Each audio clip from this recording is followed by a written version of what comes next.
దైవ సేవకులు డానియేలు గారు, క్రీస్తు సంఘం అద్దంకి వారిని కూడా వేదిక మీదకి ఆహ్వానిస్తూ ఉన్నాము. అలాగే దైవ సేవకులు స్టీఫెన్ గారు, క్రీస్తు సంఘం మారెల్లా వారిని కూడా వేదిక మీదకి ఆహ్వానిస్తూ ఉన్నాము. అలాగే దైవ సేవకులు సత్యబాబు గారు, క్రీస్తు సంఘం తాళూరు వారిని కూడా వేదిక మీదకి ఆహ్వానిస్తూ ఉన్నాము. పిలువబడిన వారు ఈ సభ ప్రాంగణంలో ఉన్నట్లయితే వేదికను అలంకరించవలసిందిగా ఆహ్వానిస్తూ ఉన్నామండి. పిలిచిన వారు ప్రతి ఒక్కరు కూడా వేదిక మీదకి రావాలని తెలియజేస్తూ ఉన్నాము. అలాగే దైవ సేవకులు బాబీ గారు, మక్కిన వారి పాలెం దైవ సేవకులు వారిని కూడా వేదిక మీదకి ఆహ్వానిస్తూ ఉన్నాము. దైవ సేవకులు శ్రీమంత్ గారు, క్రైస్ట్ చర్చ్ సిగర్కొండపాలెం వారిని కూడా ఆహ్వానిస్తూ ఉన్నాము. అలాగే దైవ సేవకులు రవికుమార్ గారు, క్రీస్తు సంఘం దర్శి వారిని కూడా వేదిక మీదకి ఆహ్వానిస్తూ ఉన్నామండి. పిలువబడిన వారందరూ కూడా వేదికను అలంకరించాలని తెలియజేస్తూ ఈ యొక్క సమయాన్ని, ఈ సభని అధ్యక్షత వహించి నడిపించవలసిందిగా స్థానిక సేవకులు మహేష్ గారికి అప్పగిస్తూ ఉన్నాం.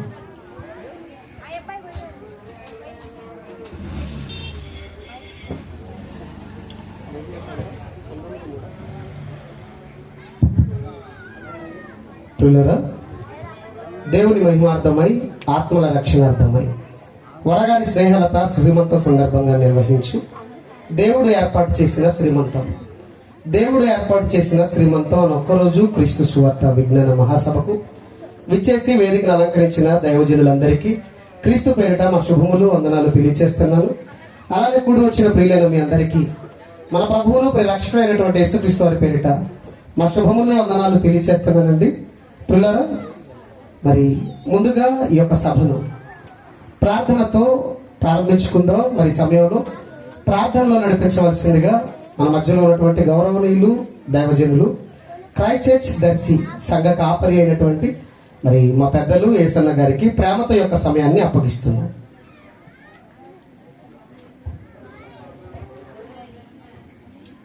వరగాని స్నేహలత మన శ్రీమంతం కార్యక్రమానికి చేరువచ్చిన సంఘస్థులందరికీ, ప్రియులైన ప్రజలందరికీ క్రీస్తు పెట్టి శుభములు తెలియపరచుకుంటూ కళ్ళు మూసుకుంటూ ప్రార్థన చేసుకుంటాం. పరిశుద్ధుడైన తండ్రి, ప్రేమ కలిగిన ఆయన, పసుపుకొల్లు గ్రామ నివాసి అయిన వరగాని కొల్లయ్య సత్యవతి వారి కుటుంబాన తండ్రి, మీరిచ్చిన ఈ భాగ్యం ఇదిగో నా తండ్రి. స్నేహలత నానమరి తనకు శ్రీమంత కార్యక్రమం చూసుకునే బిడ్డను దీవించగలిగిన భాగ్యం తండ్రి, మనుషుల దయ్యందును అలాగే మీ దయ్యందును నా తండ్రి బిడ్డ క్షేమంగా తండ్రి ముందున్న కాలానికి ఎంతో జాగ్రత్తగా వారి కుటుంబాన్ని ఆనందపరచగలిగినంతగా నా తండ్రి మీరు ఇచ్చు బహుమానమైన బిడ్డ విషయంలో తండ్రి ప్రార్థిస్తున్నాం.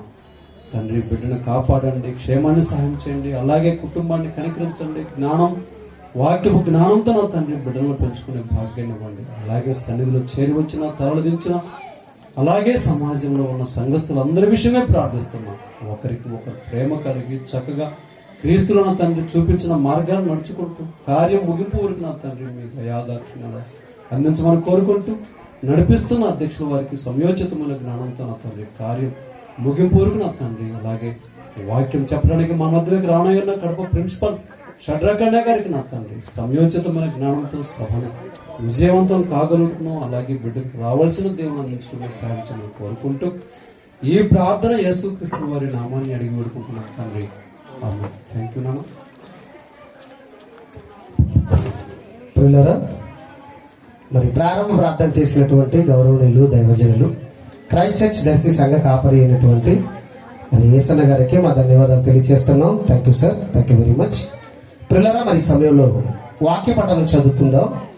మన మధ్యలో ఉన్నటువంటి దైవజనులు, క్రైస్ట్ చర్చ్ రాజంపల్లిలో సేవ చేస్తున్నటువంటి సేవకులు మరి తమ్ముడు జాన్ వెస్లీ వచ్చి వాక్య పఠనం చదివి వినిపించవలసిందిగా ప్రేమతో తమ్ముడిని కోరుతున్నాను. లేవియాకాండం 19వ అధ్యాయం, లేవియాకాండము 19వ అధ్యాయం 3వ వచనం. త్వరగా లేవియాకాండము 19వ అధ్యాయం 3వ వచనం. లేవియాకాండం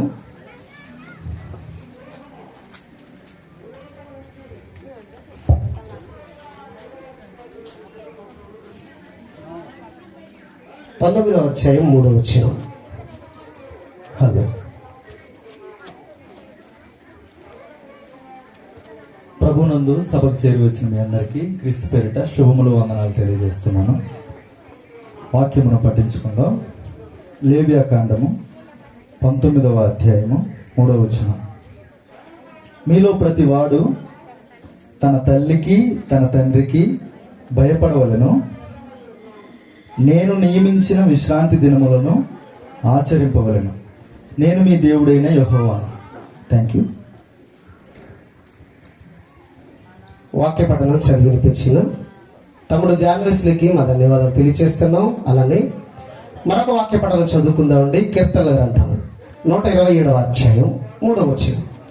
కీర్తనల గ్రంథం 127వ అధ్యాయం 3వ వచనం చదివి వినిపించవలసిందిగా మన మధ్యలో ఉన్నటువంటి దైవజనులు, మరి క్రైస్ట్ చర్చ్ దొనకొండ సంఘ కాపరి అయినటువంటి నాసర్బాబు గారు వచ్చి చదివి వినిపించవలసిందిగా ప్రేమతో వారిని కోరుతున్నాం. కీర్తనల గ్రంథం 127వ అధ్యాయం 3వ వచనం.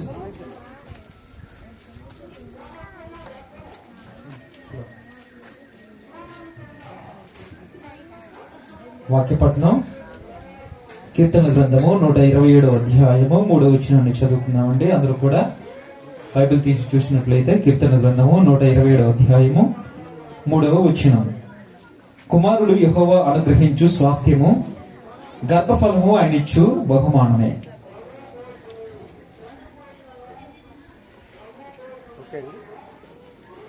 వాక్య పఠనం చదివి వినిపించిన దైవజనులు క్రైస్ట్ చర్చ్ దొనకొండ సంఘ కాపరి అయినటువంటి నాసర్బాబు గారికి మా ధన్యవాదాలు తెలియజేస్తున్నాం. ప్రియులారా, ఇక ఆలస్యం చేయక ప్రారంభంగా తొలి పలుకులుగా కొన్ని అమూల్యమైన దేవుని మాటలు మనకు అందించవలసిందిగా కోరుతూ ఈ సమయాన్ని మన మధ్యలో ఉన్నటువంటి గౌరవనీయులు దైవజనులు మరి రఘుబాబు గారికి ప్రేమతో యొక్క సమయాన్ని అప్పగిస్తూ ఉన్నాం.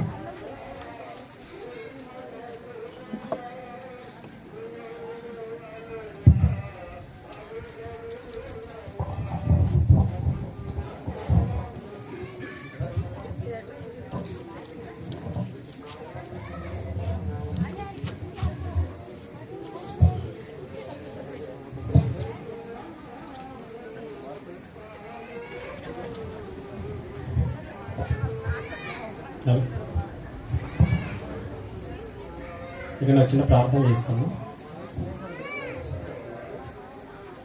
మహోన్నతుడైన మా కన్న తండ్రి, మిమ్మల్ని తండ్రి అని పిలుచుకునే గొప్ప భాగ్యాన్ని ఇచ్చారు. అందుని బట్టి మీకు కృతజ్ఞతలు తండ్రి. నేటి వరకు మమ్మల్ని సజీవుల లెక్కలో ఉంచి మీ కృపలో కాచి కాపాడి భద్రపరుస్తున్నారు.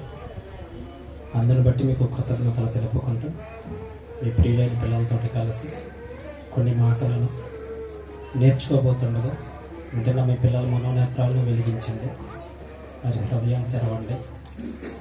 చెప్తున్న మాకు సమయాన్ని సమయోచితమైన జ్ఞానాన్ని అనుగ్రహించండి. మీ నా మాటలుగా కాకుండా మీ మాటలుగా భావించి విని విడిచిపెట్టక మీ మాటల ప్రకారంగా జీవించగలిగే కృపను ధన్యతను అనుగ్రహించమని బ్రతిలాడుకుంటూ క్రీస్తు పేరు ప్రార్థన సమర్పించి అడిగి విడుకుంటున్నాను తండ్రి. ఆమె చేరవచ్చిన దేవుని ప్రియులైన మీ అందరికీ మన ప్రభువులు లోకరక్షకుడైనటువంటి యేసుక్రీస్తు వారి పేట నా శుభాభి వందనాలు. ఒక చిన్న ఉదాహరణ చెప్తాను. ఆ ఉదాహరణ తదనంతరం మన వాక్య భాగంలోకి వెళ్ళిపోదాం. రాజుల మొదటి గ్రంథం 3వ అధ్యాయం 16వ వచనం నుండి 26 వచనాల్లో ఉండిద్ది. రాజుల మొదటి గ్రంథం 3వ అధ్యాయం 16వ వచనం నుండి 26వ వచనం వరకు ఉండిద్ది. మా స్నేహలతని ఇక్కడ స్టేజ్ మీదకి తీసుకొని రండి, త్వరగా తీసుకొని రండి అమ్మా.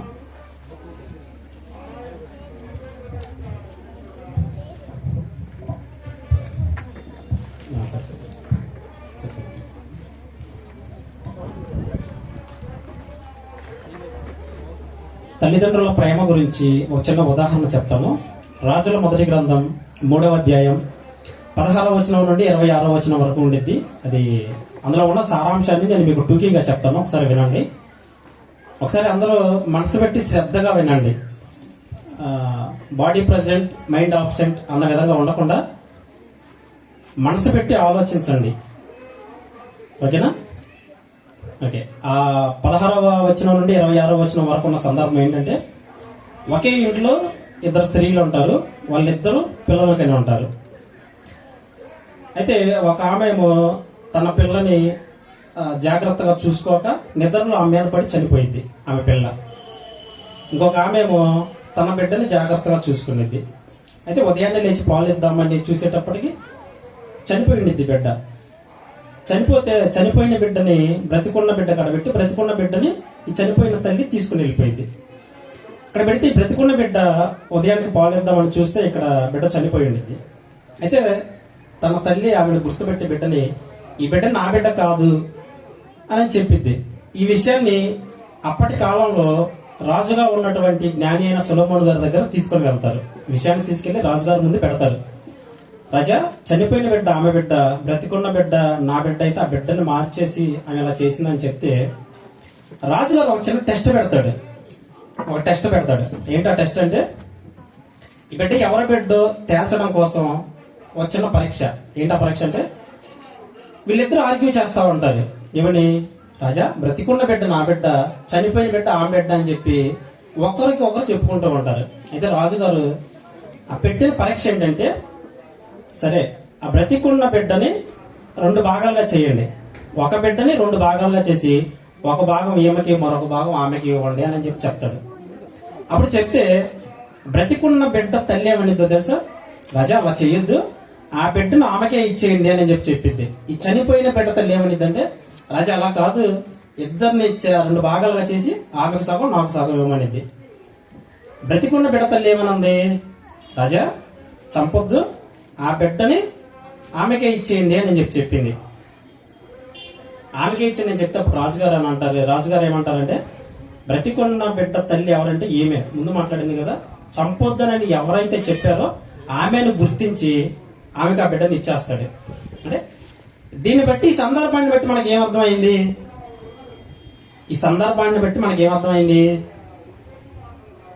ఏమర్థమైందంటే పిల్లల పట్ల తల్లిదండ్రుల ప్రేమ అర్థం అవుతుంది. అదేనా?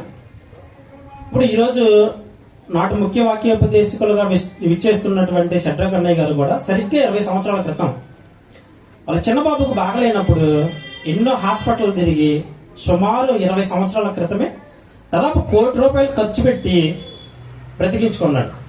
ఆ బిడ్డకు బాగలేనప్పుడు ఆయన ఆ హాస్పిటల్ చుట్టూ తిరుగుతూ చెట్టుకి ఉయ్యాల కట్టుకొని బయట, హాస్పిటల్లో కూడా కాకుండా బయటే ఆ బిడ్డ కోసం ఎన్నో పడిగాపులు కాశారు. ఈ విషయాన్ని మేము మోదవలసలో వాక్యాన్ని నేర్చుకునేటప్పుడు మాకు వాక్యాన్ని నేర్పించడానికి మా మధ్యకు షడ్రక్ అన్నయ్య గారు కూడా వచ్చారు. వచ్చి వారి అనుభవాన్ని మాతో పంచుకున్నారు. అంటే ఇక్కడ తల్లిదండ్రులు పిల్లలకి ఏదైనా ఇబ్బంది అయినా లేదా ఏదైనా సమస్య వచ్చిందని అంటే ఏ తల్లిదండ్రులైనా చూస్తూ ఉంటారా?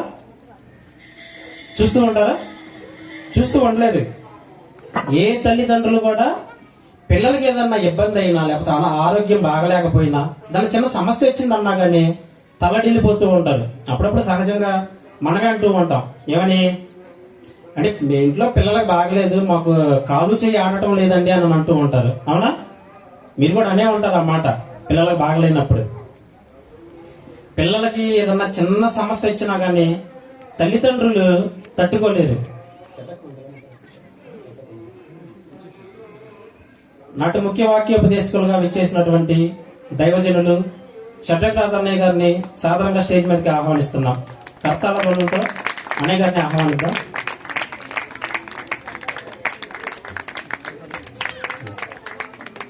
పిల్లలకి ఏదైనా సమస్య వచ్చిందంటే ఏ తల్లిదండ్రులు కూడా చూస్తూ ఉండలేదు. అవునంటారా? కొన్ని సందర్భాల్లో మనం తల్లిదండ్రులు ఎలా ఉంటారంటే, తినటానికి ఆహారం లేనప్పుడు పిల్లల కడుపు నుండి తల్లిదండ్రులు అవసరమైతే పస్తైనా ఉంటారు. అవునా? పస్తైనా ఉంటారు. మంచినీళ్లతోటి కడుపు నింపుకొని పిల్లలకి కడుపు నింపి వీళ్ళు పస్తులు పడుకుంటారు. అదే పిల్లలకు బాగలేకపోతే ఉన్న వాటిని అమ్మైనా లేదా అప్పు తీసుకొచ్చైనా కానీ వారి ఆరోగ్యం బాగుపడాలని, మెరుగుపడాలని ఎంతో కష్టపడతారు. అదే కాకుండా ఇక పిల్లలు నలుగురిలో ఉంటున్నప్పుడు ఎట్టి పరిస్థితుల్లో మా పిల్లలు తక్కువ కాకూడదని చెప్పి వారు చిరిగిన బట్టలు కట్టుకోనైనా కానీ పిల్లలకి కొత్త బట్టలు తీసి ఇస్తున్నారు. అవునంటారా కాదంటారా? ఇస్తున్నారు. ఇక వాళ్ళ భవిష్యత్తు బాగుండాలని వీళ్ళు ఎండనక వాననక రేయనక పగలనక కష్టపడి వాళ్ళ భవిష్యత్తు బాగుండాలని ఎన్నో కష్టాలు పడి పిల్లల కోసం ఎన్నో త్యాగాలు చేసిన తల్లిదండ్రులు ఎందరో ఉన్నారు. అలా ఉన్న ఆ తల్లిదండ్రుల పట్ల ఈరోజు పిల్లలు ఏ విధంగా ఉంటున్నారు? నాటి సమాజంలో మనం చూస్తూ ఉంటే పిల్లలు తల్లిదండ్రుల పట్ల ఏ విధంగా ఉంటున్నారు? ఒకసారి మనం బైబిల్ నుంచి చూద్దాం. తిమోతి గారికి రాసిన మొదటి పత్రిక, అపోస్తలుడైన పౌలు గారు తిమోతి గారికి రాసిన 2వ పత్రిక 3వ అధ్యాయం 2వ వచనం చూడండి ఒకసారి. అపోస్తలుడైన పౌలు గారు తిమోతి గారికి రాసిన 2వ పత్రిక 3వ అధ్యాయం 2వ వచనం ఒకసారి చదవండి అన్నమాట. ఏలయనగా మనుషులు స్వార్థప్రియులు, ధనాపేక్షకులు, బింకములాడువారు, అహంకారులు, దోషకులు. తల్లిదండ్రుల పట్ల పిల్లలు ఎలా ఉంటున్నారు? తల్లిదండ్రులకు అవిధేయులుగా మారిపోతున్నారు. ఏమండి? తల్లిదండ్రులేమో పిల్లల కోసం ఎన్నో కష్టాలను అనుభవిస్తూ త్యాగాలను చేస్తూ వారి కోసం కష్టాలు పడుతుంటే, కానీ తల్లిదండ్రుల పట్ల ఈరోజు పిల్లలు ఏ విధంగా ఉంటున్నారు? పిల్లలు ఏ విధంగా ఉంటున్నారు? విధేయులుగా ఉంటున్నారా? తల్లిదండ్రులు చెప్పిన మాటలు ఆ మాటలకు లోబడి బ్రతుకుతున్నారా? లేదండి. ఏ పిల్లలు కూడా తల్లిదండ్రులకు విధేయులుగా ఉండటం లేదు, అవిధేయులుగానే మారిపోతున్నారు. చెప్పిన మాటలను నిర్లక్ష్య పెడుతున్నారు, వినడం లేదు. దీనికి వచ్చిన ఉదాహరణ రీసెంట్ గా జరిగింది. వైజాగ్ వచ్చిన సంఘటన. వాళ్ళ నాన్నగారు ఆటో డ్రైవర్ అయితే ఈ అబ్బాయి ఇంటర్మీడియట్ ఏదో చదువుతున్నాడు. నాకు బైక్ కొనిపిస్తావా కొనిపివాలని అడిగాడు. అప్పో చేసి తీసుకొచ్చి అతనికి 2 లక్షలు పెట్టి బైక్ కొనిపిస్తే కొన్న ఫస్ట్ రోజే బైక్ మీద రయ్యమని వెళ్ళాడు. యాక్సిడెంట్ అయింది, స్పాట్ డెడ్. కుయ్యి అని అంబులెన్స్ లో ఇంటికి తీసుకొని వచ్చారు. తల్లిదండ్రులు, అతను ఆటో డ్రైవర్, కూలీ నాలి చేసుకుని మన బ్రతుకులు ఎలాంటివండి? రెక్కాడితేనే గాని డొక్కాడని బ్రతుకులు. ఇలాంటి మాటలను, తల్లిదండ్రుల మాటలను పిల్లలు నిర్లక్ష్యం చేస్తూ మాటలను వినకుండా కావాలని గొడవ చేశాడు. అప్పు చేసి మరి బండి కొనిపిస్తే ఆ బండి వేసుకొని రోడ్ల మీదకి వెళ్ళాడు, స్పాట్ డెడ్. ఆ తల్లిదండ్రుల కడుపు కోత ఎవరు దాన్ని పూర్తి చేయగలరు? ఆ పిల్లోడు వాళ్ళ నాన్న వాళ్ళ అమ్మ చెప్పిన మాటలు విన్నట్టయితే బాగుండేదేనా? బ్రతికే ఉండేవాడే. కానీ వినలేదు. ఎలా ఉంటున్నారు పిల్లలు? తల్లిదండ్రులకు విధేయులుగా ఉండటం లేదండి, తల్లిదండ్రులకు అవిధేయులుగానే మారిపోతున్నారు. దానికి వచ్చిన ఉదాహరణ, కరోనా వచ్చిందా 2020లో? కరోనా వచ్చిన కారణం నుంచి స్మార్ట్ ఫోన్లు ఎక్కువైపోయినాయి కదా. ఆ స్మార్ట్ ఫోన్లు బాగా పిల్లలంతా ఎడిట్ అయిపోయి, ఒరే నాన్న మీరు ఫోన్లు తీసి కాసేపు పక్కన పెట్టండి అని అంటే, అవసరమైతే ఆ ఫోన్ కోసం తల్లిదండ్రులను చంపిన పిల్లలు లేరా? సోషల్ మీడియాలో మీరు చూసే ఉంటారు. ఫోన్ వాడొద్దు అన్నందుకు తల్లిదండ్రులను చంపిన పిల్లలు ఎందరో ఉన్నారండి. తల్లిదండ్రులకు విధేయులుగా, తల్లిదండ్రులకు లోబడి, తల్లిదండ్రులు అంటే భయము ఏమీ లేకుండా తల్లిదండ్రులకు అవిధేయులుగా బ్రతుకుతున్నారు. చెప్పిన మాట వినరు. ఏదన్నా ఒక మాట చెప్పినా కానీ నువ్వేంటి నాకు చెప్పేది అని మాట్లాడుతూ ఉంటారు. తల్లిదండ్రులేమో పిల్లల కోసం అంతలా కష్టపడుతుంటే, కానీ పిల్లలు తల్లిదండ్రుల పట్ల ఎలా ఉంటున్నారు? ఆ కష్టపడ్డ తల్లిదండ్రుల మాట వింటున్నారా? వాళ్ళకి విధేయులుగా బ్రతుకుతున్నారా అంటే బ్రతకడం లేదండి, అవిధేయులుగానే బ్రతుకుతున్నారు. అంత కష్టపడ్డ తల్లిదండ్రుల పట్ల పిల్లలు ఎలా ఉన్నారో మరొక మాట మనం చూద్దాం. మీకా గ్రంథం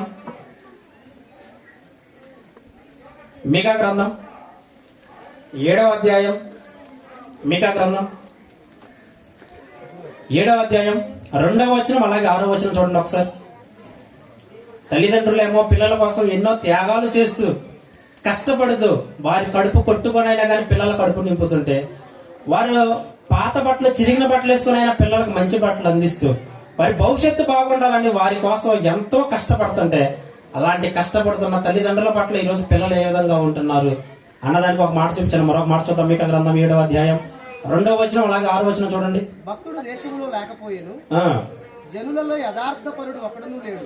ఆ, అందరూ ప్రాణహాని చేయుటకై పొంచి ఉండువారే. అందరూ ప్రాణహాని చేయుటకై పొంచి ఉండు వారి ఆలోచన. కుమారుడు కుమారుడు తండ్రిని నిర్లక్ష్య పెట్టుచున్నాడు. కుమారుడు ఏం చేస్తున్నాడంట? తండ్రిని నిర్లక్ష్య తండ్రిని నిర్లక్ష్య పెట్టుచున్నాడు. కుమార్తె తల్లి మీదకి కుమారుడు తండ్రిని ఏం చేస్తున్నాడు? నిర్లక్ష్య పెట్టుచున్నాడు. కుమార్తె తల్లి మీదకి కుమార్తె తల్లి మీదకిని కోడలు అత్త మీదకి కోడలి అత్త మీదకిని లేస్తున్నారు. ఎవరి వింటి ఒక్కసారి మనం ఇక్కడ నిలబడదాం. కుమారుడు తండ్రికి విరోధంగా మారిపోతున్నాడు. అప్పుడప్పుడు సహజంగా మీరు అంటూ ఉంటారు ఏమని అంటే మగపిల్లోడు కంటే కూడా ఆడపిల్లే తల్లిదండ్రులను చూసిద్దండి, ఆడపిల్లే బాగోగులను చూసిద్దని చెప్తూ ఉంటారు. మీరు వినే ఉంటారు. ఆస్తి కోసం తల్లిదండ్రులను చంపిన పిల్లలు ఎందరో ఉన్నారు. ఆస్తి కోసం, డబ్బు కోసం, బంగారం కోసం తల్లిదండ్రులను చంపిన పిల్లలు లేరా? మగపిల్లలు పట్టించుకోరు, ఆడపిల్లలు చూస్తారు అని అంటున్నారే. ఆడపిల్లలు కూడా ఆస్తుల కోసం, అంతస్తుల కోసం, అష్టైశ్వర్యాల కోసం తల్లిదండ్రులను చంపిన పిల్లలు ఎందరో ఉన్నారండి. ఇంకా అత్త మీదకి ఎవరు లేస్తున్నారు? కోడలు. ఒకసారి మనం మామూలుగా ఆలోచిస్తే ఈరోజు కుటుంబాల్లో జరుగుతుంది ఏం జరుగుతుంది? ఏ కోడలైనా అత్త పట్ల మర్యాద, అత్త అన్న అంకిత భావంతో కలిగి ఉంటున్నారా? ఉండలేదు. నువ్వు తల్లిదండ్రుల దగ్గర ఉంటున్నప్పుడు నీ తల్లిదండ్రుల మీద ఒకలా ప్రేమ చూపిస్తూ నీ తల్లిదండ్రుల దగ్గర నుండి అత్తమామల దగ్గరికి వచ్చేసేటప్పటికి నీ అత్తమామల పట్ల ఎందుకు నువ్వు మారిపోతున్నావు? నీ తల్లిదండ్రుల పట్ల చూపిన ప్రేమనే నీ అత్తమామల పట్ల ఎందుకు చూపించలేకపోతున్నావు? కోడలు కూడా అంటూ ఉంటారండి ఏమని, నువ్వు నీ కొడుకే ఇచ్చుకున్నావు లేదా నీ కూతురికే ఆస్తి అంతా రాసిచ్చుకున్నావు అని చెప్పి మాట్లాడుతూ ఉంటారు. కొడుకేమన్నా అంటాడు, కొడుకేమో బంగారం కావచ్చు, డబ్బు కావచ్చు, మొత్తం నీ కూతురికే పెట్టుకున్నావు, మాకేమి ఇచ్చావు? ఇదేనా మాట్లాడుతుంది?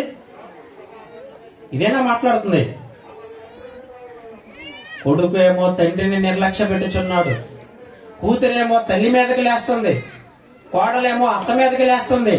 వారింటి వారే వారికి శత్రువులుగా, విరోధులుగా మారిపోతున్నారు. నీ తల్లిదండ్రులను చూసినట్టే నీ అత్తమామల్ని ఎందుకు చూడలేకపోతున్నావు? నీ అత్తమామలను చూసినట్టు నీ తల్లిదండ్రులను ఎందుకు చూడలేకపోతున్నావు?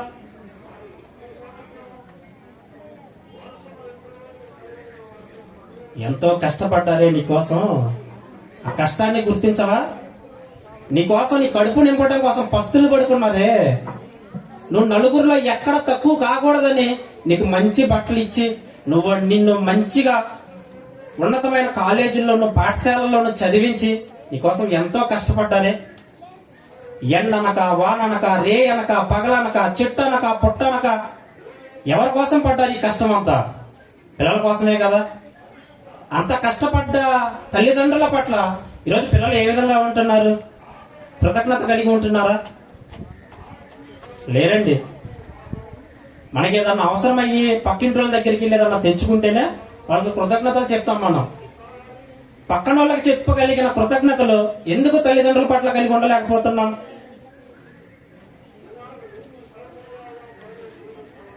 ఒకసారి ఆలోచించండి, గుర్తుకు తెచ్చుకోండి. మీకోసం మీ తల్లిదండ్రులు పడ్డ కష్టాన్ని గుర్తుకు తెచ్చుకోండి. ఇంత కష్టపడ్డారే. అలాంటి వారిని ఈరోజు బయట సమాజంలో ఎలా ఉంటున్నారు? మాకేం సంపాదించి ఇచ్చావు, మాకేం ఇచ్చావు, నువ్వు ఏం చేసావని మాట్లాడుతూ ఉంటున్నారు.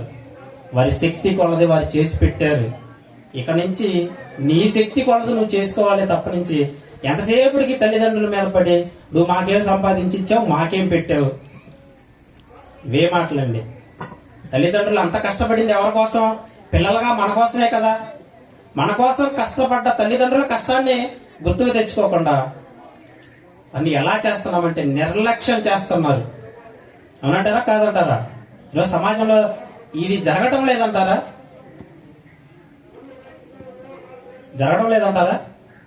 జరుగుతుంది.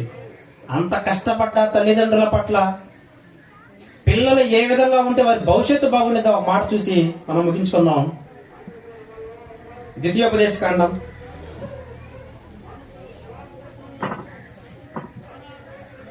'అంత కష్టపడ్డ తల్లిదండ్రుల పట్ల విధేయులుగా మారిపోయిన పిల్లలు, ఆ పిల్లలు బాగుండాలి అని అంటే ఏం చేయాలో దేవుడు కొన్ని హెచ్చరిక మాటలను మనకు వేద గ్రంథంలో రాయించాడు అండి. ఈ బైబిల్ని ఈరోజు ఎందరో మత గ్రంథంగా మాట్లాడుతూ ఉన్నారు. మత గ్రంథంగా, లేదంటే ఇది ఒక వర్గానికి సంబంధించిన పుస్తకంగా మాట్లాడుతూ ఉన్నారు.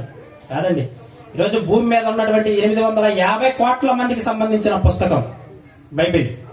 ఇందులో ఏవన్నీ దేవుడు హెచ్చరిక రాయిస్తున్నాడో ఒకసారి మనం చూద్దాం. ద్వితీయోపదేశ కాండం 5వ అధ్యాయం 16వ వచనం చూడండి. ద్వితీయోపదేశ కాండం 5వ అధ్యాయం 16వ వచనం.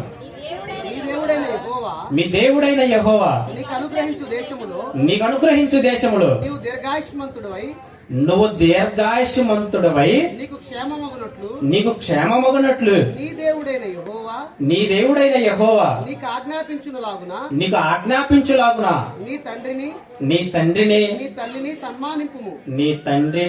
తల్లిని సన్మానించుము.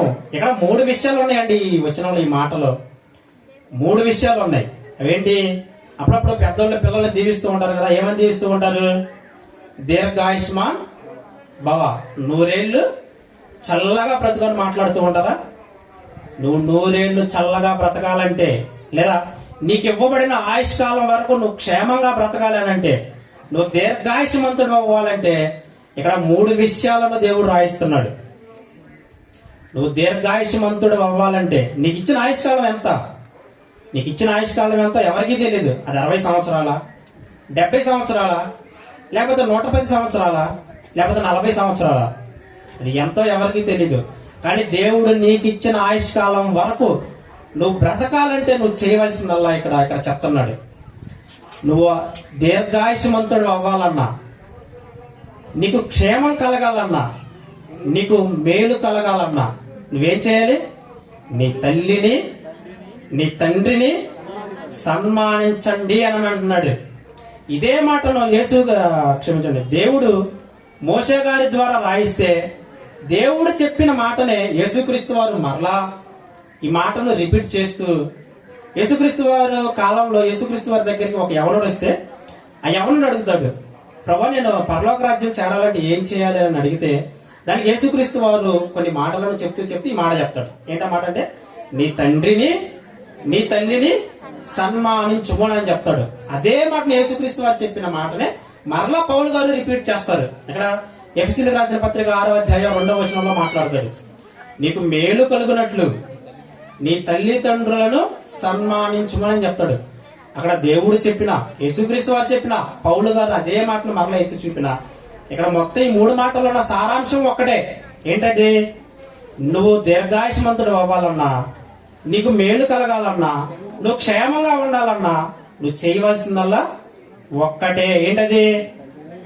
నీ తండ్రిని నీ తల్లిని సన్మానించుము అని అంటున్నాడు. సన్మానించుము అని అంటున్నాడు. ఇందుకు సన్మానించడం అంటే ఏంటి?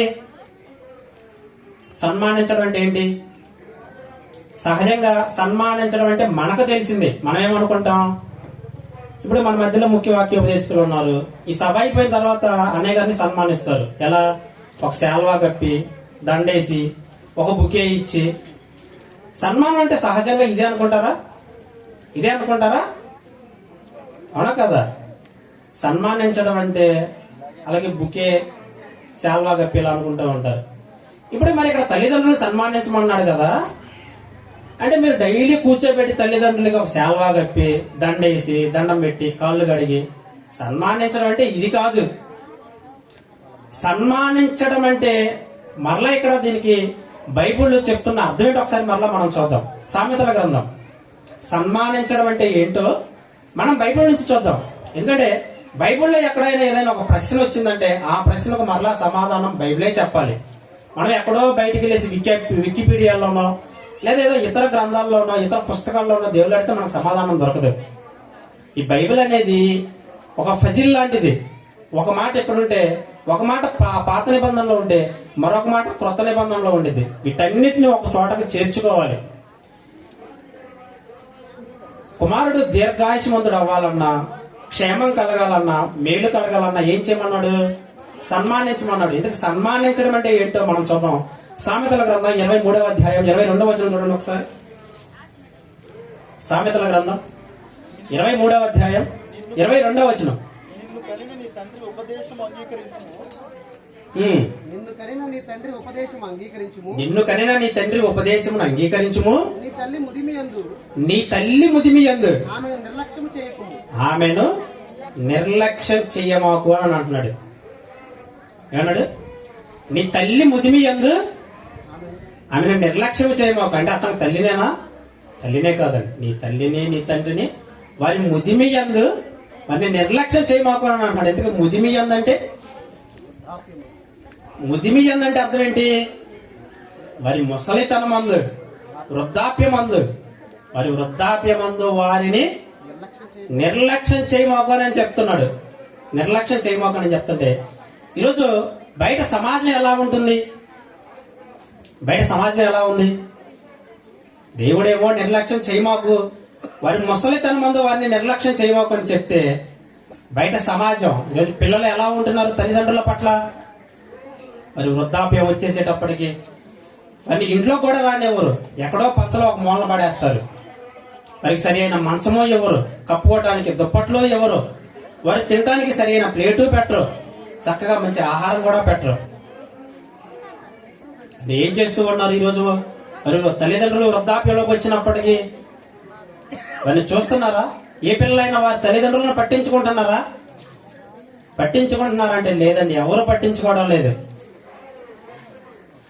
మరి వృద్ధాప్యం రాంగులని వారిని తీసుకెళ్లి వృద్ధాశ్రమాల్లో పడేస్తున్నారు, అనాథాశ్రమాల్లో పడేస్తున్నారు. దిక్కులేని వారిగా మీ తల్లిదండ్రులను వదిలేస్తూ ఉన్నారు. రోజు చూడండి, పిల్లలు తల్లిదండ్రులను పట్టించుకుంటే ఎందుకు బయట సమాజంలో వందల కొలది వృద్ధాశ్రమాలు ఉన్నాయి, వేల కొలది అనాథాశ్రమాలు ఎందుకు వస్తాయి? తల్లిదండ్రులను పట్టించుకుంటే పిల్లలు వృద్ధాశ్రమాలు కావచ్చు, అనాథాశ్రమాలు కావచ్చు, అవి సమాజంలో వెలుస్తాయా? వెళ్ళవు.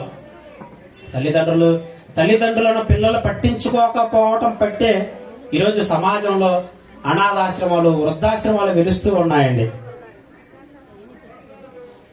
నీకోసం అంత కష్టపడ్డారే, నీకోసం కడుపు కొట్టుకున్నారే, నీకోసం కన్నీరు కార్చారే, నీకు బాగలేక ఉంటే నీ ఆరోగ్యం మెరుగుపడాలని ఎన్నో హాస్పిటల్కి తీసుకెళ్లి ఎంతో డబ్బు ఖర్చు పెట్టి నువ్వు బాగుండాలని నీకోసం ఆలోచించారే, నీకోసం కష్టపడ్డారే.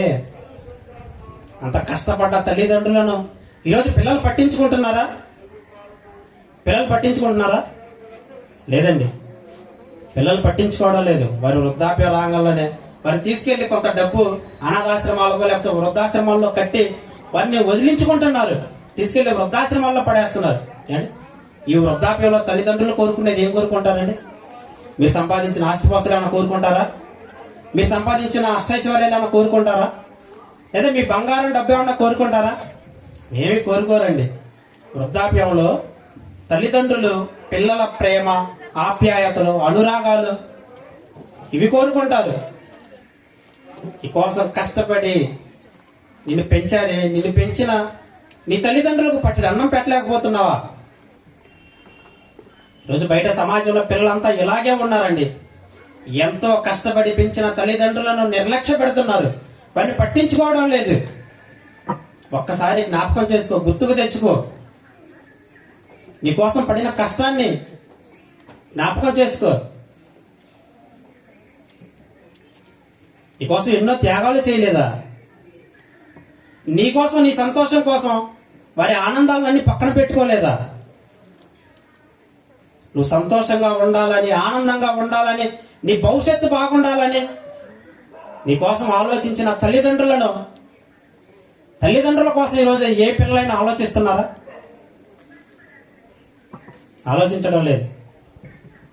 తల్లిదండ్రులను పక్కన పడేస్తున్నారు. మరి వృద్ధాప్యంలో ఏం కోరుకుంటారండి? పట్టి అన్నం కోరుకుంటారు. పట్టి అన్నం పెట్టలేకపోతున్నారా? 2 జతలు బట్టలు ఇవ్వలేకపోతున్నారా? చాలా సిగ్గుకరం అది, చాలా సిగ్గుకరం అండి. కంట కన్నీరు పెట్టుకుంటున్నారు, వేదన పడుతున్నారు. అలాంటి పిల్లలను కనకుండా ఉన్నా బాగుండు అని అంటున్నారంటే పిల్లల ప్రవర్తన బాగుంటే ఆ మాట అనగలుగుతారా? అనలేరు. పిల్లల ప్రవర్తన బాగలేకపోయేసరికి ఏమని అంటున్నారు?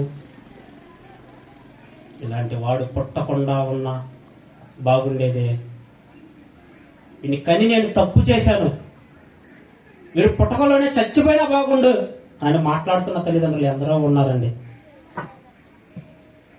వృద్ధాప్యంలోకి వచ్చినప్పటికీ వారిని వదిలేయకండి. ఒక్కసారి జ్ఞాపకం చేసుకో నీ కోసం పడిన కష్టాన్ని, గుర్తుకు తెచ్చుకో. అలాంటి తల్లిదండ్రులను మరి వృద్ధాప్యంలో వదిలేయకండి. ఇలాంటి మంచి విషయాలను, పెద్దల పట్ల గౌరవం, మర్యాద, సంస్కారం, ఇలాంటివన్నీ పిల్లలకి చిన్ననాటి నుండే నేర్పిస్తే వాళ్ళు పెద్దవాళ్ళు అయినప్పుడు అందులో నుండి తొలగిపోరండి. మీరు ఈ సోషల్ మీడియాలో చూసే ఉంటారు కొన్ని షార్ట్ వీడియోలు. ఒక చిన్న ఉదాహరణ చెప్పి నేను ముగిస్తాను. తన తల్లిదండ్రులను ఇంట్లో నుంచి తీసుకొని వెళ్ళి వృద్ధాశ్రమంలో పెడితే అప్పుడు ఆ పిల్లోడు అంటున్నాడు, నాన్న ఏం తాతోళ్ళని తీసుకొచ్చి ఇక్కడ వదిలిపెట్టేసావని అంటే, అయినా వాళ్ళ ఇంట్లో ఉన్న ఇబ్బందిగా ఉందా, మీ అమ్మ తీసుకెళ్లి వదిలేయమందని చెప్తాడు. ఇలా తీసుకెళ్లి వృద్ధాశ్రమాల్లో వదిలిపెడితే ఈ తల్లిదండ్రులను వాళ్ళ పిల్లలు తీసుకుపోయి వృద్ధాశ్రమాల్లో వదిలిపెట్టారు కదా, ఈ విషయాన్ని నాడు పిల్లోడు చూశాడు. రేపు వాళ్ళ తల్లిదండ్రులను ఈ పిల్లోడు తీసుకెళ్లి వృద్ధాశ్రమాల్లో వదిలిపెట్టడా? వదిలేయడా? ఇంకో ఉదాహరణ చెప్తాను. అన్నం తినడానికి మంచి ప్లేట్ ఇవ్వకుండా చిన్న బొచ్చిస్తే ఆ బొచ్చను తీసుకొని ఇలా మనవడు దాపెట్టుకుంటాడు. అరే ఎందుకురా నువ్వు దాన్ని దాపెట్టుకుంటున్నావంటే ఆ పిల్లోడు అంటాడు, నువ్వు ఈరోజు తాతయ్య వాళ్ళకి ఇచ్చావు కదా, రేపు నేను నీకు ఇవ్వాలి కదా అని అంటాడు. అవునా? తల్లిదండ్రులు ఏమి చేయట పిల్లలు చూస్తారో పిల్లలు కూడా అదే చేస్తారు. ఈరోజు నువ్వు ఏదైతే చేస్తున్నావో నీ తల్లిదండ్రులను, వారి వృద్ధాప్యంలో ఉన్నప్పుడు వాడికి పట్టేది అన్నం పెట్టలేక, వారి బాగోగులు చూడకుండా వాళ్ళని నువ్వు ఎలాగైతే అనాథలుగా వదిలిపెడుతున్నావో, నువ్వు చేసినది రేపు నీ నెత్తి మీదకి వస్తుంది. నువ్వు ఈరోజు ఎలా అయితే నీ తల్లిదండ్రుల పట్ల ఉన్నావో రేపు సేమ్ నీ పిల్లలు నీ పట్ల అలాగే ఉంటారు. పిల్లలను చిన్ననాటి నుండే, ఒకసారి మాట చూద్దాం. సామెతల గ్రంథం 22వ అధ్యాయం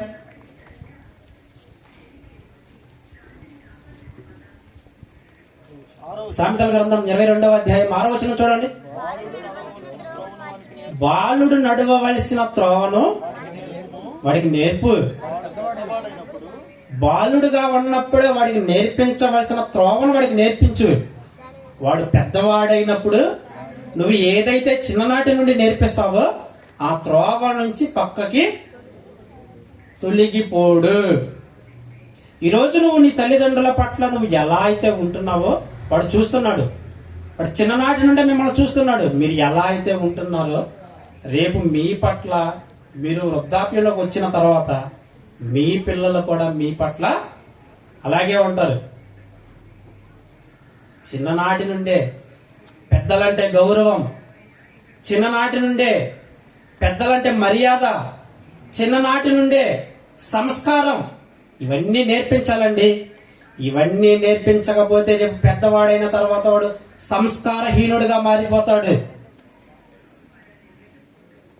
మంచి త్రోవలో వాడు ఉన్నాడు.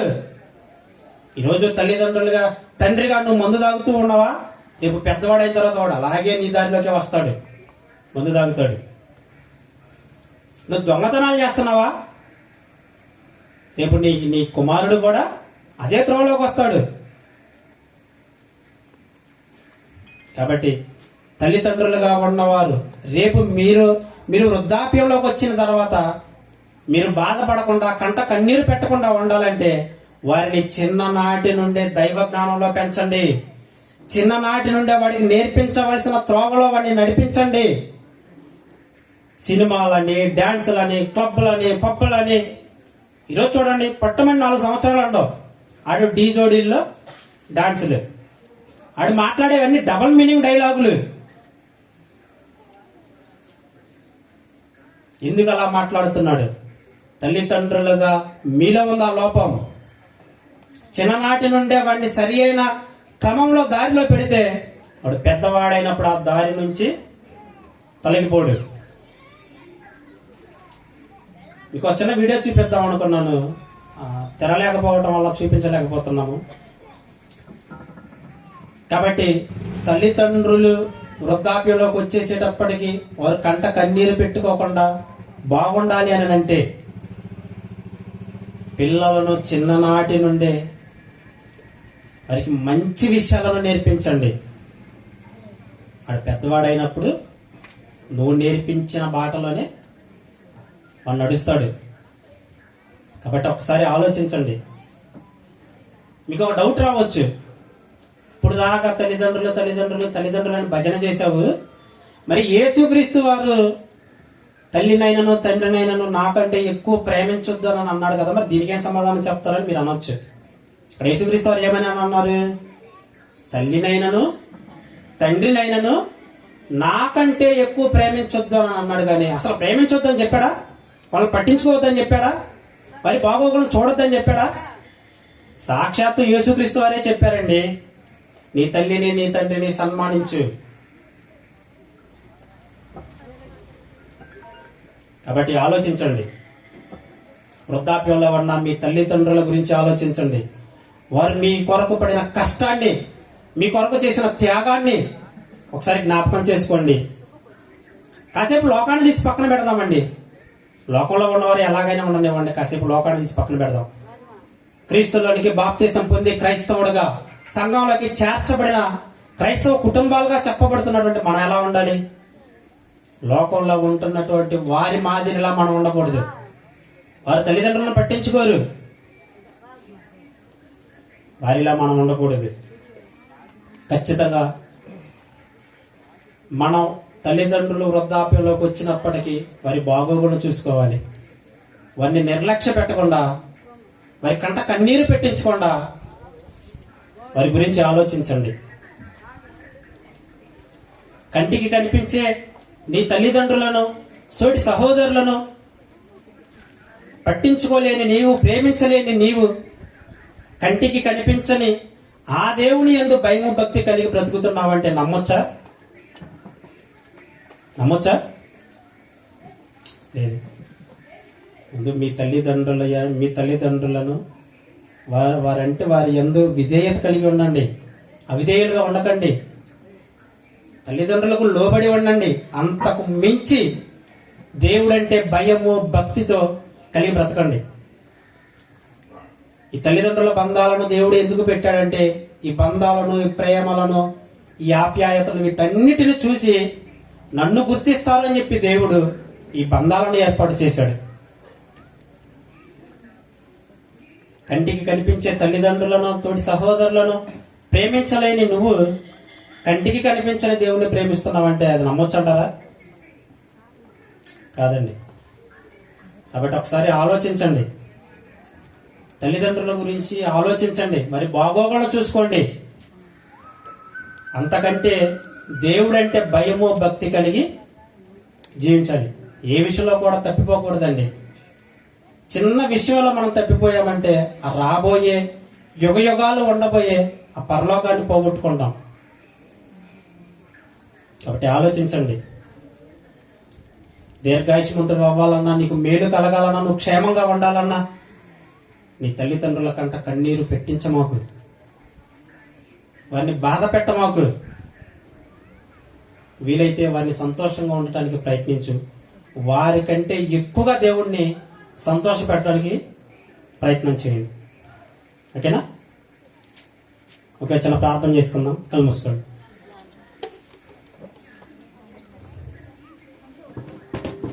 మహోన్నతుడైన మా కన్న తండ్రి మీ ప్రియులైన పిల్లలతోటి కలిసి మీరు మాకు రాసిచ్చినటువంటి వేద గ్రంథంలో నుండి కొన్ని మాటలను మీ పిల్లలకి చెప్పాం తండ్రి. ఈరోజు సమాజం అంతా కూడా తల్లిదండ్రులను పట్టించుకోవడం లేదు, వారిని వదిలేస్తున్నారు. తల్లిదండ్రులు ఎంతో విధేయత కలిగి ఉండటం లేదు, విధేయులుగానే మారిపోతున్నారు. మేము అలా ఉండకుండా తల్లిదండ్రులు ఎందు విధేయత కలిగి, మీ యందు భయము భక్తి కలిగి, మీరు మాకు ఇవ్వబడిన ఈ ఆయుష్కాలంలో మీరు మాకు అప్పగించిన పనులు బాధ్యతలు ముగించుకొని సంపూర్తి చేసుకోవాలి.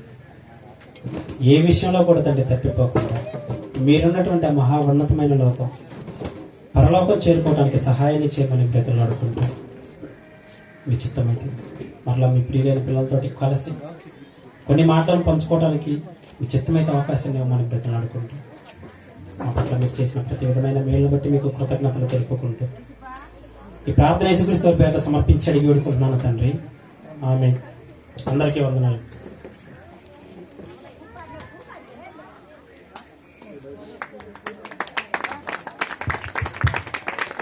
ప్రియులరా, విన్నారు కదండి. నిజంగా బైబిల్ అనేది ఒక మత పుస్తకం అని ఎవరన్నారు కానీ,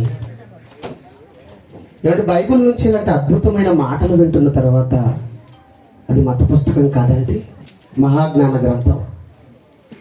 మన జీవితాలను దేవునిలో నిలబెట్టేది, మన కుటుంబాలను ఏమండి కట్టగలిగేది, నిలబెట్టేది అద్భుతమైనది వాక్యం. నిజంగా ఎంతటి అద్భుతమైన మాటల దగ్గరికి ఈరోజు దేవుడు మనల్ని తీసుకొచ్చాడంటే ఏమండి జీవితాంతం ఆయనకు రుణపడి ఉండాలండి. ఈరోజు పిల్లల పట్ల తల్లిదండ్రులు ఎలా ఉండాలి, తల్లిదండ్రుల పట్ల పిల్లలు ఎలా ఉండాలి, ఇలాంటి అద్భుతమైన సంగతులు తెలిపిన ఏకైక గ్రంథం ది బైబిల్. నిజంగా అద్భుతమైన సంగతులు తెలియచేసిన తమ్ముడు రఘుకు మా ధన్యవాదాలు తెలియజేస్తున్నాం. మరొకసారి మీ యొక్క ఆనందాన్ని తెలియజేయవలసిందిగా కోరుతున్నాం. పిల్లరా, దయచేసి మరి కుర్చీల్లో ఉన్న చిన్నపిల్లలు యవనస్తులు ఎవరైనా ఉంటే ముందు ఖాళీ ఉంటుందండి, దయచేసి కొంచెం ముందుకు వచ్చి కూర్చోవలసిందిగా కోరుతున్నాను. మరి సమయంలో మన మధ్యలో ఇద్దరు దైవజనులు ఉన్నారు, వారిని సాగరంగా వేదిక మీదకి ఆహ్వానించుకుందాం. వారి స్టేజ్ని అలంకరించే లోపు క్రైస్ట్ చర్చ్ పసుపుగల్లు స్త్రీల సమాజం వారు మరి ఒక పల్లవి ఒక చరణం రెడీగా ఉండాలి. ఈలోపు ట్రాక్ చెప్పండి. అక్కడ గౌరవనీయులు దైవజనులు ఐ డానియల్ గారు క్రైస్ట్ చర్చ్ అద్దంకి, వారిని సాగరంగా వేదిక మీదకి ఆహ్వానిస్తూ ఉన్నాం. ప్లీజ్ సార్, డానియల్ గారు మరి త్వరగా వేదిక మీదకి రావాలని వారిని సాగరంగా వేదిక మీదకి ఆహ్వానిస్తున్నాం. అలాగే గౌరవనీయులు దైవజనులు కృష్ణ గారు క్రైస్ట్ చర్చ్ నారాయణవారిపాలెం, వారిని కూడా సాగరంగా వేదిక మీదకి ఆహ్వానిస్తూ ఉన్నాం. అలాగే గౌరవనీయులు దైవజనులు స్టీఫెన్ గారు క్రైస్ట్ చర్చ్ మారెల్లా, వారిని కూడా సాగరంగా వేదిక మీదకి ఆహ్వానిస్తున్నాం. ప్లీజ్ సార్, ఇంకా ఎవరైనా దైవజనులు మన మధ్యలో ఉన్నట్లయితే దయచేసి మా ఆహ్వానాన్ని మన్నించి వేదికను అలంకరించవలసిందిగా కోరుతున్నాం. గౌరవనీయులు దైవజనులు మరి శ్రీమంత్ గారు క్రైస్ట్ చర్చ్ సింగరకొండపాలెం, వారిని కూడా సాగరంగా వేదిక మీదకి ఆహ్వానిస్తున్నాం. అలానే గౌరవనీయులు దైవజనులు బాబీ గారు క్రైస్ట్ చర్చ్ మక్కెనవారిపాలెం, వారిని కూడా సాగరంగా వేదిక మీదకి ఆహ్వానిస్తున్నాం. పిల్లలు త్వరగా పసుపుగలు స్త్రీల సమాజం వారు ట్రాక్ నెంబర్ చెప్పండి. అక్కడ ఒక పల్లవి ఒక చరణం స్పీడ్గా, టైం లేదు. పిల్లలు దయచేసి ఇంకా ఎవరైనా మరి సభా ప్రాంగణంలో దైవజనులు ఉన్నట్లయితే దయచేసి మా ఆహ్వానాన్ని మన్నించి వేదికను అలంకరించవలసిందిగా ప్రేమతో మిమ్మల్ని అందరినీ కూడా కోరుతున్నాం. ఇంకా ఎవరైనా దైవజనులు ఉన్నట్లయితే దయచేసి మా ఆహ్వానాన్ని మన్నించి వేదికను అలంకరించవలసిందిగా ప్రేమతో వారిని కోరుతున్నాం. ప్లీజ్ సార్, మా లేట్ అయిపోయింది, త్వరగా, టైం లేదు మా స్వర్ణ. పిల్లరా, మరి సమయంలో ఒక పల్లవి ఒక చరణం మరి పాట పాడి దేవుని స్తుతించిన అనంతరం చివరిగా ముఖ్య వాక్య సందేశంలోకి వెళ్ళిపోదాం. ఆ వాక్యం అనంతరం ఈ యొక్క సభను ముగించుకుందాం.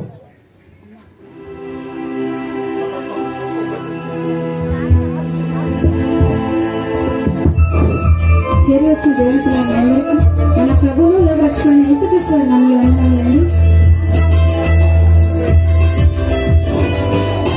కాలము సమయము నీ వశమే, జననము మరణము నీ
పనిలోనే గడపాలని తెలిపావు.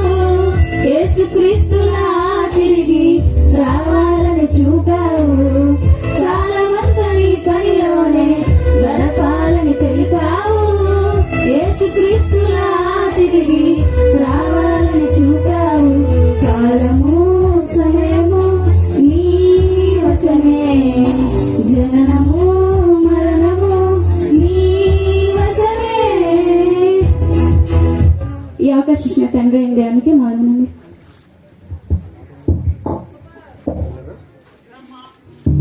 చక్కగా పాట పాడి దేవుని స్తుతించినటువంటి క్రైస్ట్ చర్చ్ పసుపుగల్లు స్త్రీల సమాజం వారికి మా ధన్యవాదాలు తెలియజేస్తూ, పిల్లరా ఇక ఆలస్యం చేయక ముఖ్య వాక్య సందేశంలోనికి మనం వెళదాం. అయితే ముఖ్య వాక్య సందేశాన్ని అందించే ముందుగా మన మధ్యలో ఉన్నటువంటి దైవజనులు, మరి సింగరకొండపాలెం గ్రామమునందు సేవ చేస్తున్నటువంటి సేవకులు, మరి ఆ సంఘ కాపరి మరి శ్రీమంత్ అన్నయ్య గారు వచ్చి ప్రార్థన చేయవలసిందిగా ప్రేమతో వారిని కోరుతున్నాం. ప్రార్థన చేసుకుందామండి. ఈ యొక్క శ్రీమంత కార్యక్రమానికి కూడి వచ్చిన ప్రియమైన దైవజనులకి, అలాగే కూడి వచ్చిన ప్రతి ఒక్కరికి మన ప్రభు రక్షకుడైన యేసుక్రీస్తు నామములో వందనములండి. ప్రార్థన చేసుకుందాం. దయగలిగిన మా కన్న తండ్రి, మీ ఘనమైన నామను బట్టి వందనములు, స్తోత్రములు దేవా. ఇదిగో నాయన, ఇద్దరిని నాయన కోటి నాయన స్నేహాన్ని నాయన జతపరిచి నాయన, ఇదిగో నాయన ఈ భూమి మీద ఎంతో మందికి నాయన ఇదిగో బిడ్డల్ని ఇస్తున్నావు నాయన. నీ బిడ్డల పట్ల కూడా నాయన కనికరం చూపించారు నాయన. రెండు కుటుంబాల మధ్య నాయన ఇదిగో ఆనందంగా నాయన నీ మాటల ద్వారాగా ఇదిగో నాయన ప్రతి ఒక్క బిడ్డ ఎలాగ వస్తున్నారు నాయన, ఈ భూమి మీదకి ఎందుకు పుడుతున్నారు, ఎవరిని సంతోష పెట్టాలి అన్న శ్రీమంత కార్యక్రమాన్ని నాయన బైబిల్ గ్రంథంలో నుంచి నీ కుమారుడు నాయన విలువైన సంగతులు నాయన చెప్పుటకు సిద్ధపడి ఉండగా ప్రతి ఒక్కరు విని నాయన ఇదిగో నాయన శ్రీమంతం అంటే ఇలాగ జరగాలని నాయన ప్రతి ఒక్కరు గ్రహించి గమనించి మేము కూడా అలాగ చేసుకున్నటకు ఇదిగో నాయన ఈ యొక్క సభ ద్వారాగా తెలుసుకునే భాగ్యాన్ని ప్రతి ఒక్కరికి దయచేయమని, కోటిని స్నేహలతని జ్ఞాపకం చేసుకోమని, వారి కుటుంబ సభ్యులందరూ ప్రతి ఒక్కరిని జ్ఞాపకం చేసుకోమని ఈ మనవులు మీ ప్రియ కుమారుడు మా రక్షకుడైన యేసుక్రీస్తు పేరట ఈ ప్రార్థన అడుగుతున్నాం మా పరలోకమందున్న మా కన్న తండ్రి. ఆమేన్. ప్రార్థన చేసేటువంటి దైవజనులు శ్రీమంత్ గారికి మా ధన్యవాదాలు తెలియజేస్తున్నాం. Thank you sir, thank you very much. పిల్లరా ఇక ఆలస్యం చేయక ముఖ్య వాక్య సందేశంలోకి వెళ్ళిపోదాం. దయచేసి ఎవరు కూడా అటు ఇటు తిరగొద్దండి. మరి శ్రద్ధ కలిగి వాక్యాన్ని వినాలని ప్రేమతో మేము మీకు తెలియజేస్తున్నాను. మరి వీలైనంత త్వరగా ఈ యొక్క కార్యక్రమాన్ని ముగించుకుందాం. కనుక దయచేసి ఈ 40 లేదా 50 నిమిషాలు వాక్యాన్ని మనసు పెట్టి ఆలోచించాలని ప్రేమతో మీకు తెలుపుతూ ఈ సమయాన్ని మన మధ్యలో ఉన్నటువంటి గౌరవనీయులు దైవజనులు ముఖ్య వాక్యోపదేశకులు షడ్రక్ రాజ్ అన్నయ్య గారికి ప్రేమతో అప్పగిస్తున్నాం.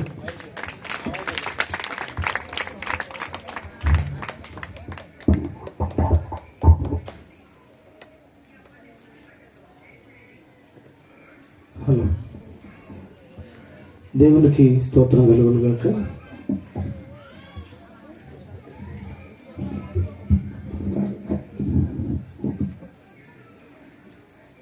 మంచిదండి. ఒకసారి అందరూ లేచి నిలబడండి.